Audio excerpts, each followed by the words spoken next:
Pues aquí estamos otra vez, el equipo reunido, para hablar de un nuevo tema, bueno, varios temas en sí. Podcast de... Así que nada más y nada menos que empecemos. Estamos aquí reunidos con el compañero Yo soy Luis Gustavo de la Rivas, Ángel Arturo Lamelí Márquez. Luis Román Ayala. Y Luis Manuel García García. y su servidor, José Daniel Guevara, para poder, pues más que nada, darles un poco de lo que nosotros entendemos y razonamos sobre los temas de las leyes de corriente y de voltaje de Kirchhoff, como las leyes de Ohm. Sí, no, básicamente para entender un poco el funcionamiento de los circuitos eléctricos, ¿no? También, pues quisiera yo aportar una pequeña introducción. ¿No? Sí, adelante, compañero. Pues dentro de este podcast de electrónica hoy exploraremos tres conceptos fundamentales en el análisis de circuitos eléctricos. Lo que viene siendo lo que acabamos de mencionar, que fue la ley de Ohm, leyes de Kirchhoff y el análisis de mallas, así como el análisis de nodos. Justo. Pues estos conceptos son esenciales para comprender y diseñar circuitos eléctricos en lo que es nuestra carrera, que es la ingeniería automotriz. Sí, no, Vaya, realmente sí.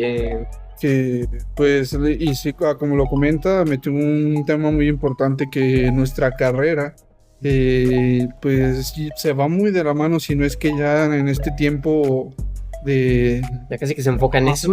sí, La aplicación de los autos eléctricos.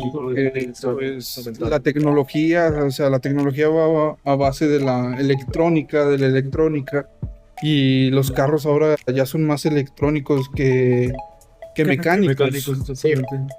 Sí, la implementación de computadoras.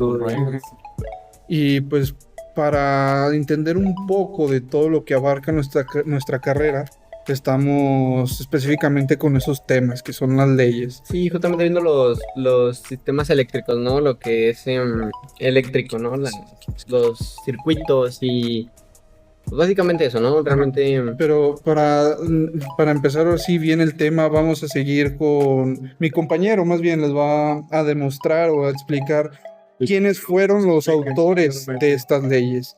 Pues sí, mira, más que nada vamos a hablar un poco de quiénes fueron ellos, ¿no? Porque a veces se nos olvida tantos que son personas antes que una simple fórmula, un simple problema. Entonces, en este caso, primero vamos a hablar de Gustav Kirchhoff, que es un físico ruso-alemán que nació en Königsberg, Rusia, en 1824, perdón. Y su primer trabajo de Kirchhoff fue establecer junto con otro científico, otro químico llamado Robert Bunsen, la teoría de análisis espectral. Esta teoría nos habla de un conjunto de técnicas y modelos que se especializan y se utilizan para estudiar y comprender datos geoespaciales, examinando patrones, tendencias, relaciones, distribuciones en el espacio geográfico, que sirven como para resolver problemas más complejos de una manera más detallada, ¿no? También después de eso, Kirchhoff fue galardonado por su descubrimiento de dos nuevos elementos que son el cesio y el rubidio, y todo esto lo hizo antes de realizar su trabajo de las leyes de voltaje y de corrientes de Kirchhoff, ¿no? De las que ahorita les va a hablar otro compañero más adelante. Pues, para hacer un énfasis en esto, podemos ver que fue un gran pionero de la materia. Sí, exactamente, igual que pero a pesar de que fuera un pionero, fueron las ramas. Pues aportó demasiado. Sí, o sea, a pesar de ser de los primeros, fue el que llenó más expectativas hasta el momento de descubrimiento. La verdad, pues ahorita estamos platicando solo de Kirchhoff y ahorita pues toca hablar aún más sobre lo que es Ohm, porque no lo hemos todavía estipulado, ni siquiera hemos dicho qué platicado, tiene, pero, exactamente.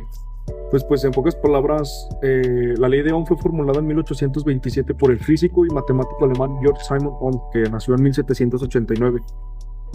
A través de experimentos con conductores y una batería galvánica, descubrió la relación entre el voltaje, la corriente y la resistencia en un circuito eléctrico. Su trabajo, publicado en su libro, que pues viene en alemán, no puedo traducir así a cierta ciencia, pero bueno. Sí, no, tiene un libro. Exactamente. Sí. Estableció que la corriente es directamente proporcional al voltaje e inversamente proporcional a la resistencia, a pesar que inicialmente su trabajo fue recibido con escepticismo. Sí. Sentó las bases para lo que es las ingenierías del día de hoy, de ingeniería electrónica, automotriz. Sí.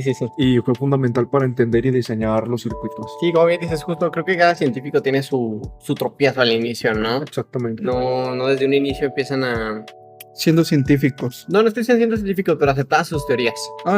De hecho, creo que Porque sí. son leyes de principio a prueba para sacar cada quien sus de estas teorías, pues por algo siempre tienen prueba y error en cada una de las Un teorías. dato interesante un poco fuera de, no sé si sabían que Ohm se interesó por la acústica también. Ah, mira. Salió músico, ¿eh? También que va. Como comentabas, compañero, que pues no justamente No siempre quisieron fuera eso. ¿verdad? Exacto, justo. Pero bueno, ahorita vamos a entender lo que viene siendo las dos leyes de... Ajá, vamos a enfatizar más sobre la teoría ya de las leyes. de lo que realizaron. Tanto como quieres. Ajá. Y para saber esto, pues primero tenemos que saber qué fueron las leyes o qué nos habla de ellas. Como por ejemplo, de la ley de voltajes de Kirchhoff, lo que nos dice es que la suma de los voltajes siempre va a ser igual a cero. Y la ley de las corrientes de Kirchhoff siempre va a ser la suma de las que entran en el nodo, va a ser igual a la que sale del nodo. Exactamente. Sí, compañero. exactamente. Y bueno, también hay que agregar la ley de Ohm, que básicamente, pues bueno, como bien dice mi compañero Gus, dice, pues es la relación, ¿no?, entre el voltaje, corriente y resistencia que hay entre esas. Pero sí, como nos dice mi compañero Luis, al momento de nosotros entender un poquito más cómo funciona cada ley, por ejemplo, vamos con las de Kirchhoff, ¿no? Empezamos con la ley de voltajes de Kirchhoff. La ley de voltajes de Kirchhoff, como bien dice mi compañero, pues es la suma de los voltajes en una malla, nos tiene que dar igual a cero. Entonces, esa ley nos sirve al momento de nosotros aplicarla a la vida real, a saber qué voltaje le tenemos que meter al circuito teniendo diferentes resistencias, diferentes componentes eléctricos, ¿no? Y por ejemplo, compañero, ¿dónde llamamos esa clase de circuitos? Pues principalmente los podemos Podrían ser hallar. así los de las redes eléctricas de las luces o de los edificios. Pues más que nada en electrodomésticos, normalmente se encuentran Vale. mucho en lo que es electrodomésticos, que es la televisión, la computadora. En algo que no tiene uso constante. Sí, justo, y siento que estas leyes se basan un poco más en lo que es corriente continua. Ujú. ¿A qué me refiero? Que no está conectado a la luz directamente, ¿no? No es como un... Algo, sí, como lo acabas de Sí, decir. no es como por ejemplo, un refrigerador, una licuadora, algo que ocupa mucho voltaje, sino es como para voltajes un poquito más chicos, ¿no? No, que de hecho, pues si nos metemos un poco más a fondo, pues también ahí aplican otras leyes con distintos científicos. No, sí, muchísimos más científicos, claro.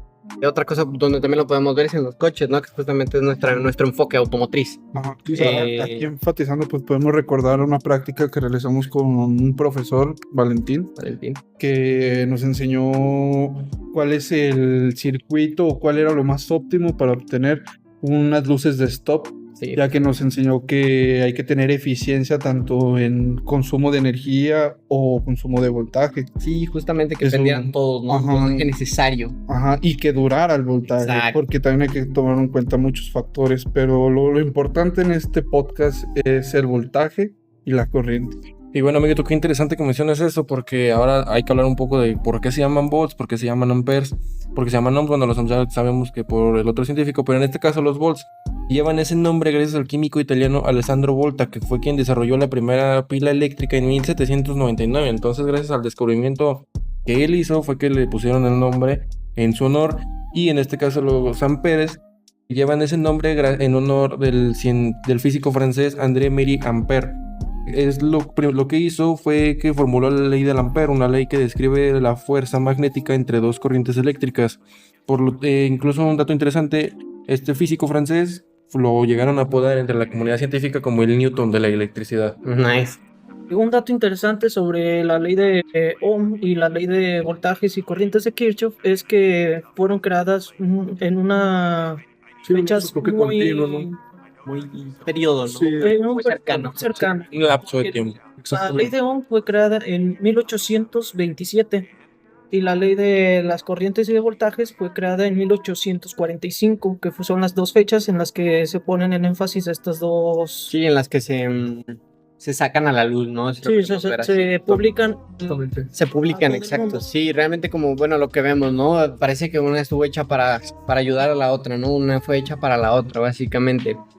Porque, bueno, metiéndonos un poquito más en la ley de Kirchhoff, terminando un poquito más con ese concepto, bueno, al momento nosotros queremos sacar el voltaje en un circuito que tenemos una malla, ¿no? Y queremos sacar el voltaje, que es la suma de los voltajes, que es la ley de voltajes de Kirchhoff. Muchas veces no sabemos el voltaje, justamente es lo que necesitamos obtener para hacer funcionar el circuito. Usamos la ley de Ohm, que básicamente pues, nos dice que el voltaje es igual a la corriente por la resistencia, y lo sustituimos. y como la corriente ya la tenemos y la resistencia también, pues bueno, No sustituimos los datos que tenemos de justamente esas mismas fórmulas. se hace un juego. Es un- Esas dos reglas se hace un juego bastante interesante, ¿no? Se se entrelazan. llevan de la mano. Se llevan de la mano, es a lo que íbamos, ¿no? Parece que estuvieron hechos una para la otra. Pero sí, realmente, bueno, esa corriente de voltajes de Kirchhoff nos ayuda a sacar la corriente. Realmente muchas veces nos ayuda a sacar la corriente o el voltaje, dependiendo de lo que se ocupe. O la resistencia. O la resistencia y, bueno, la ley de corrientes de Kirchhoff pues, nos ayuda un poquito más a saber corrientes Que no tenemos aún. que no tenemos o que están en medio de dos corrientes, ¿no? Es medio... Para despejar la de las corrientes, si tenemos I1 y tenemos ID, despejamos ID para sacar la I2, que es la que nos falta. Sí, justo, si tenemos dos mallas y queremos saber la corriente por el lazo que pasa por el medio, pues con esa ley funciona muy bien, ¿no? Pero, pues bueno, Creo que Pues, sería todo creo por que abarcamos agregar. lo necesario. pues bastante. Sí, creo que tocamos los temas necesarios, como comentan mis compañeros. Entonces, Sí, pues sí, realmente ya hablamos de lo que viene siendo la ley de corriente, las dos leyes de Kirchhoff, la ley de Ohm y cómo funciona cada una, ¿no? Qué se puede obtener con cada una, en qué ámbitos la podemos obtener y un poco de la historia de del detrás de esas leyes, ¿no? exactamente. Y de cómo salieron Los autores de Exacto. los principios que tienen y todo lo que nos viene a ser lo más importante para esto. Sí, exacto, pero bueno, yo creo que esto sería todo por sería todo nuestra por parte. nuestra parte. Sí, Así que pues nos agradecemos la La atención. atención. Chao. ¿Va? Hasta luego. Así que hasta la próxima.